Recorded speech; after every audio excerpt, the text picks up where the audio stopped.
Hello, my name is Greg Smith. I'm the Director of Technical Training here at Tigo Energy. And in this video, I will talk to you about the top 3 things you can do to ensure a successful communication network between the EI inverter and the EI batteries. So number 1 is to ensure that the terminating plug, which you can see better in this picture, is installed correctly on the top battery link in port and on the right side battery cabinet in this communication port here. Now, a terminating resistor is installed on both ends of a communication area network or CAN bus. And what it does is it maintains the signal integrity of the communication in between those two nodes. Yeah? And so when you don't have these installed, the communication signal may not be strong and the system will probably act abnormal. So make sure this is installed in all the correct areas. If you have any questions on where it should be installed, the quick start guide that comes with every battery cabinet will show you exactly where they go. The second thing you can do is to ensure that Cat 5 and Cat 6 cables are properly crimped and connected. So these are a common service call for Tigo because the installers either don't crimp them properly or they mix the order of the wires from one side to the next. These are not crossover cables, and the quick start guide again shows a diagram of how the Cat 5 or Cat 6 RJ45 connectors should be wired. So the communication wiring may be a little different depending on how many batteries you have in the system. Regardless of how many batteries you have, you will always just have one inverter that they will connect to. So for a single battery, it's pretty easy. You see this inverter communication terminal here, right next to the power on the left side of the cabinet. And that goes right to the inverter.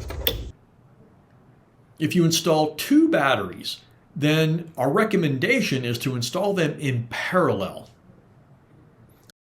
This ensures that you have maximum amount of continuous and surge power than if you were to just install them in series. So 2 batteries, put them in parallel, and this is how you will connect the communication wiring. Now, if you're going to install 4 batteries, then you'll have 2 strings of 2 batteries. So in each string, you'll have 2 of them connected in series. So that's a little bit different. So this is how you would install the first 2 batteries in series. Of course, the battery cabinet that we see here on the left, you would still connect it to the inverter just like you always do. But you notice this other terminal here that says parallel. That would go to the second inverter on that string. And then you would do the exact same thing for the other 2 batteries that would go into their own terminal inside the EI inverter. So the last thing I want to talk about is what you should do if you are not going to complete the entire EI system installation in a single day, meaning you're going to come back to it the next day and complete the commissioning. And that's totally fine. It happens to a lot of people, right? You just can't get everything done, no problem. However, if this is the case, then you must turn all of the batteries off using the red switch on the left side of every battery. Also, you need to open the cabinets up and you'll see the battery modules have lights on them.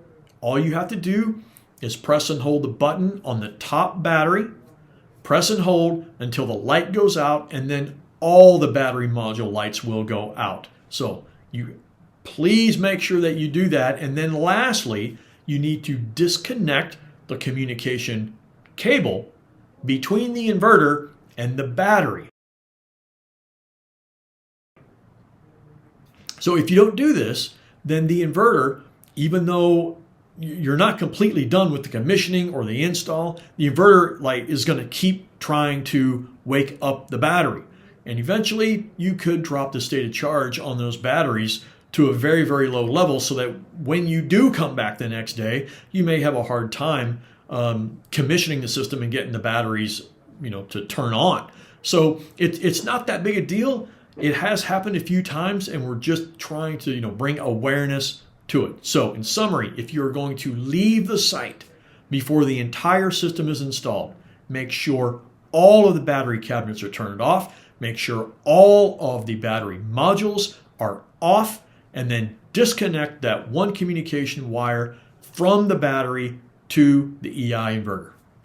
Done. That's all you have to do. All right, so if you have any questions about battery installation or the communication network or anything about the EI system, please give us a call. We'd be happy to help you. There's a few links down in the video description for extra training and extra resources that directly relate to this video.